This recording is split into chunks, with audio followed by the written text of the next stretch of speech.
İngiltere vizesine zam geliyor. Gov.uk'in İngiltere'nin internet sitesinden duyuruldu. Daha doğrusu duyurulmadı. Fiyatlar güncellendi. Bunu ilk kez Türkiye'de ben duyuruyorum arkadaşlar. Fiyatlara zam geliyor. Hazırlıklı olun, İngiltere vizesine başvuracaksanız bu videoyu mutlaka izleyin. Çünkü yeni fiyatları burada öğreneceksiniz. Hadi videoya geçelim. Evet arkadaşlar, İngiltere vizesine en son zam Ekim 2024'te gelmişti. Şu anda yeni bir zam geldi. 9 Nisan 2025 itibarıyla yeni fiyatlar geçerli olacak arkadaşlar. Halen vaktiniz var. Şimdi size yeni fiyatları aktaracağım. Öncelikle genel bir değerlendirme söyleyeyim. Fiyatlar ne kadar artmış? Yaklaşık %8 ila 10 arasında fiyatlar yükselmiş arkadaşlar.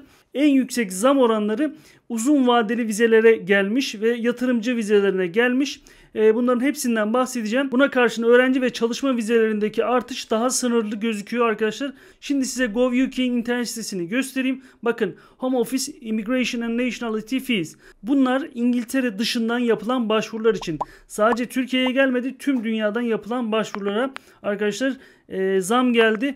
Bu fiyatlar şu anda bakın, uzun bir liste var. Size sadece gerekli olanların, işte turist vizesinin, öğrenci vizesinin ve bazı çalışma vizelerinin fiyatlarını, değişen fiyatlarını söyleyeceğim. Zamlı fiyatlarını ve ne kadar zam geldiğini hemen aktarıyorum arkadaşlar. Şimdi 6 aylık ziyaretçi vizesinden başlayalım. Biliyorsunuz İngiltere'ye gitmek için en az 6 aylık bir vizeye başvurabiliyorsunuz. 6 aylık ziyaretçi vizesi. Bu 115 pound'tu. Bunun fiyatı 127 pound'a çıkacak şu anda 9 Nisan'dan itibaren. Şu anda ne kadar zam gelmiş oluyor? Yaklaşık 12 pound zam gelmiş oluyor, %10. 2 yıllık vize arkadaşlar, İngiltere'ye 2 yıllık turistik vize başvurusu da yapabiliyorsunuz, uzun dönemli.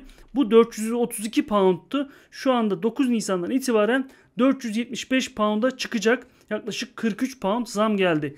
5 yıllık vize, 5 yıllık turist vizesi 771 pound'dan 848 pound'a çıkıyor arkadaşlar. 10 yıllık vize de var. 10 yıllık vize de aldık. 10 yıllık vize 963 pound'tu. Bunun fiyatı 1059 pound'a çıkıyor arkadaşlar. 9 Nisan'dan itibaren. Şimdi geçelim. Yine akademik ziyaretçi vizesi diye bir vize var arkadaşlar. Bu da 6 aydan az olmuyor. 12 aydan da fazla olmuyor. Bu vize 200 pound'dan 220 pound'a çıkıyor. Yani 20 pound bir zam var. Yine Private Medical Treatment Visa, sağlık sebebiyle İngiltere'yi ziyaret edenler için 6 aydan 11 aya kadar olan vize 200 pound'dan yine 220 pound'a çıkıyor. Bunun dışında transit vize var arkadaşlar. Hani İngiltere aktarmalı olarak başka bir ülkeye gideceksiniz, Amerika'ya falan, transit vize almanız gerekiyor. Transit vize de 35 pound'dan 39 pound'a çıkıyor arkadaşlar. Bunun dışında diğer bir transit vize, landslide transit vize 64 pound'dan 70 pound'a çıkıyor. Şimdi geçelim arkadaşlar. Bunun dışında neler var? Çalışma vizeleri var. Çalışma vizelerine gelen zamları da hemen bahsedeceğim size. Innovator Founder diye bir vize var. Biliyorsunuz, yenilikçi kurucu vize. Bu hem başvuru hem bu başvuru yapacaklar için hem de onun akrabaları için, işte eşi dostu için, yani eşi beraberindeki kişiler için başvurular 1191 pound'tu. 1274 pound'a çıkacak arkadaşlar. 83 pound zam geldi. Tabii ki zaten halihazırda fiyatı yüksek olan vizelere daha yüksek oranda zam geliyor doğal olarak. Geçelim, Global Talent diye bir vize var arkadaşlar. Küresel yetenek vizesi diye bir vize. Bu 192 pound'dan 205 pound'a yükseliyor. Startup diye bir vize var yine İngiltere'de. İşte startup kurmayı düşünenler için, kuracaklar için bir vize tipi. Bu 435 pound'dan 465 pound'a yükseliyor arkadaşlar. 30 pound bir artış var. Bunun dışında Tier 1 diye bir vize var. Investor, yatırımcı vizesi. Bu 1884'ten 2000 pound'a çıkıyor. Yaklaşık 116 pound bir artış. Geçelim, Türk vatandaşlarının genelde en çok başvuru yaptığı vize türü çalışma vizesi olarak Skilled Worker vize arkadaşlar. Bunun fiyatı, yani 3 yıla kadar olan Skilled Worker vizesi, bir de 3 yıldan fazla var, onu da söyleyeceğim.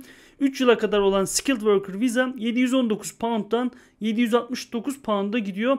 50 pound bir artış var. Bu İngiltere'den bir iş kabulü olanlar için, genelde zaten bu vizeyi işverenler ödüyor diye biliyorum. Geçelim, 3 yıldan fazla vize veren Skilled Worker vize türüyle. Bu 1420 pound'da arkadaşlar, şu anda 1519 pound'a çıkacak.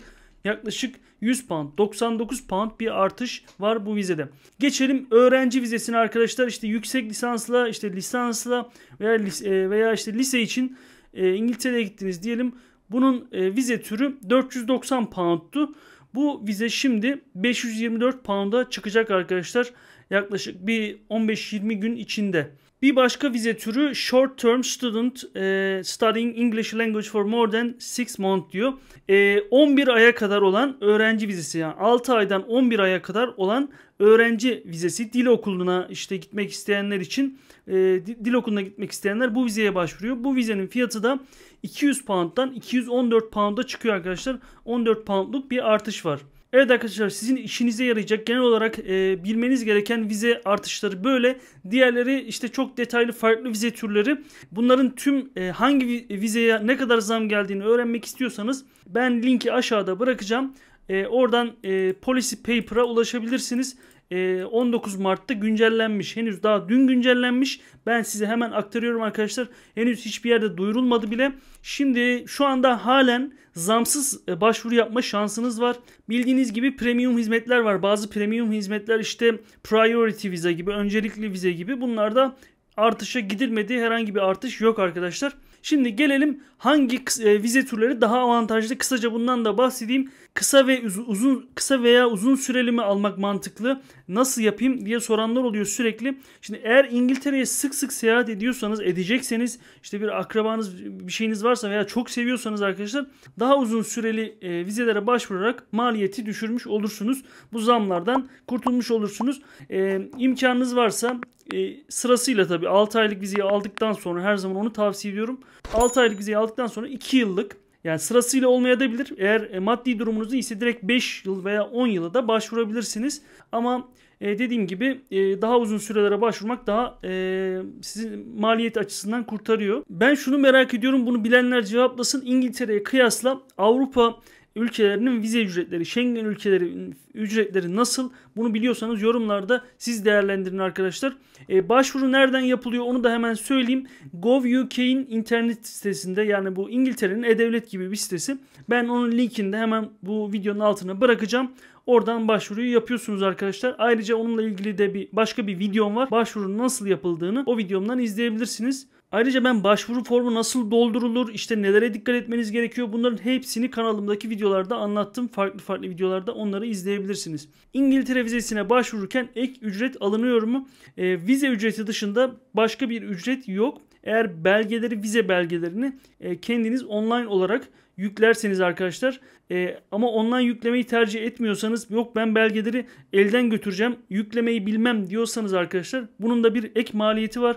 Yaklaşık 1500 lira, özür dilerim 1800 liraya çıkmış.